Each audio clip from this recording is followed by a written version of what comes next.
और बैठे थे बहुत अच्छी कविता सुनाई वीर रस की तिवारी जी ने, और वो शहीद हो गए, पता नहीं कहाँ चले गए, दिवंगत हो गए। खाना एक खाने मैं अमर शहीद आपके सामने खड़ा हुआ हूँ। वो अमर शहीद हैं, चले गए यहाँ से मंच से। मैं अमर शहीद हूँ सच। अच्छा मेरा मैं जाट हूँ, ठहनुआ हूँ वैसे मैं। हाँ हाँ, तो भाई साहब मैंने तो मिलिट्री का फॉर्म भरा, मिलिट्री का। मैं गया इंटरव्यू देने के लिए, तो वो खिड़की में से मेरी तरफ देखा, मुझसे बोला कैसे आए? मैंने मिलिट्री का फॉर्म भरा है मैंने। तो बोला इंटरव्यू देने आया हूँ। बोला कितने साल के हो? शर्म नहीं आती है? मैंने कहा कि कितने साल के हो? मैंने क्यों 60 साल का हूँ। बोले शर्म नहीं आती? 60 साल के होके और मिलिट्री का फॉर्म भर रहे हो? मैंने कहा शर्म तो तुझे नहीं आती? बोले क्यों? मैंने कहा मैं जब 18 साल का था तब से भर रहा हूं लगातार। शर्म तुझे आनी चाहिए, तू ले ही नहीं रहा है मुझको। शर्म तो तुझे आनी चाहिए। हाँ बोला तो लगता है मुझे तो समझ गया तू जाट है। नहीं समझ गए, अब सही समझा है। पर ये बता इंटरव्यू तो कल का है और तू आज एक दिन पहले क्यों आ गया? मैंने कि मैं एक दिन पहले इसलिए आ गया हूं तुझे बताने के लिए कि अब तू मेरे भरोसे मत रहना, किसी और को ले लेना।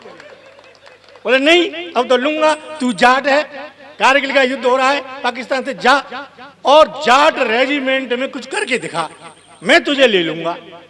अब उसने मुझे जाट रेजिमेंट में भेज दिया। भाई साहब वहां पहुंचा मैं कारगिल युद्ध में, घोषणा हुई सुबह 7 बजे युद्ध शुरू होगा। ये सायरन बजा है, 7 बजे युद्ध शुरू होगा। अब क्या हुआ कि उधर मुस्लिम रेजिमेंट के जवान, इधर जाट रेजिमेंट के जवान। 7 बजे युद्ध शुरू होगा और जाट में बुद्धि आवे 12 बजे। जाट में बुद्धि आए 12 बजे। अब वो मुस्लिम रेजिमेंट के जवान 5 बजे सीमा पर आके डट गए अपने हथियार लेके, और जाट धर्मशाला में सो रहे खर्राटे भर के।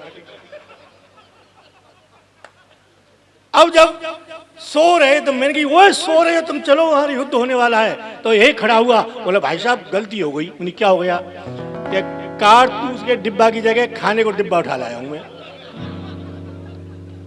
एक बोला भाई साहब हमारी तो राइफल रह गई। एक जो तीसरा जाट था वो बीड़ी पी रहा। मैंने तू बीड़ी पी रहा है, युद्ध का समय हो गया। बोले चलो।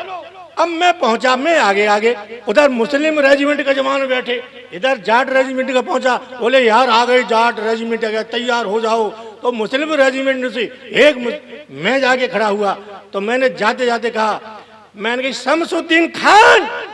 वो खड़ा हुआ और मैंने डिशू बबरुद्दीन खान। वो किसने पुकारा? खड़ा हुआ डिशू। सबरुद्दीन खान किसने पुकारा? डिशू। 5 मिनट में 6 मार दिए मैंने।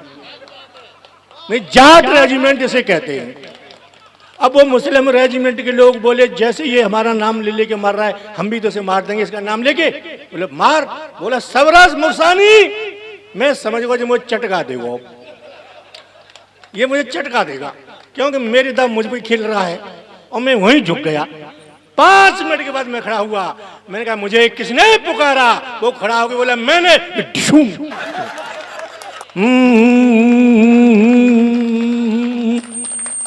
अब क्या हुआ? मैं आया, वो अधिकारी बड़ा खुश हुआ, जाओ मैंने तुम्हें ले लिया और तुम आज से मिलिट्री में हो गए।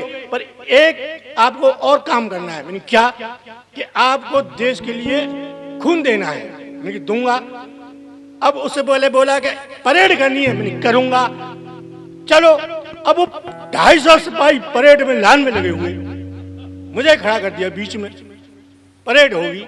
आया कमांडर, बोला सावधान, आराम, सभी जवान बायां पैर उठा के खड़े होंगे, बायां पैर उठा के खड़े हो। अब भाई साहब मैं नहीं जानता कौन सा बायां है और कौन सा दायां है मेरा। सब लोग बायां पैर उठा के यूं खड़े, 250 जवान, और मैंने दायां पैर उठा लिया। मैं खड़ा यूं और बीच में खड़ा हुआ। वो अधिकारी देख रहा है, बोला वो ये कौन सा जवान है जो दोनों पैर उठा के खड़ा हुआ है? उसे दिखाई दिया कि ये कोई आदमी 2 पैर खड़े के खड़ा हुआ है, क्यों मेरा इधर और उधर एक सब आए उधर। ये कौन सा जवान है जो दोनों पैर उठा के खड़ा हुआ है? मैंने कहा सर मैं, बोले इधर आओ। मैं गया पास में, उसने 4 माला डाली मेरी गर्दन में और बोला जवानों सीखो इस आदमी को, सीखो, ये अभी कल आया है और दोनों पर उठा के खड़ा हुआ जाता है और तुम्हें 12 साल हो गए, तुम बायां पे उठा के खड़े होते हो। अब मुझसे बोला एक काम और करना है तुम्हें। मैंने क्या करना है? तो बोला भाई खून देने के आओ, खून दे के आओ जाओ वीरों के लिए। मैं गया खून देने।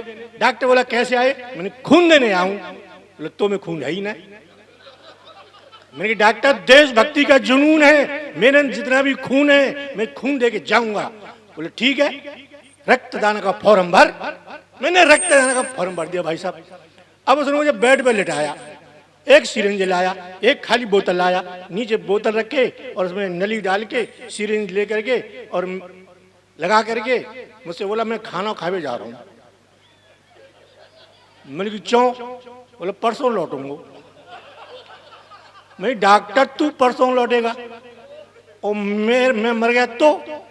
बोला 3 दिन से पहले नहीं भरनी ये बोतल कैसे भी, तेरे अंदर खून है ही नहीं। ओ मैंने कहा डॉक्टर मैं मानो मैं मर गया तो? बोला तेरे मरने का मुझे कोई गम नहीं है। मैंने क्यों? कि देख तूने फॉर्म कैसा भरा है। भाई साहब मैंने फॉर्म को देखा, उस बेईमान डॉक्टर ने रक्तदान की जगह प्राणदान का फॉर्म भरवा लिया मुझसे।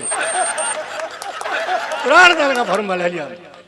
अब मैंने वो डॉक्टर इतने में ही वो बोला निकल आया, निकल आया। मैंने क्या? कि 2 बूंद खून के निकल के आया।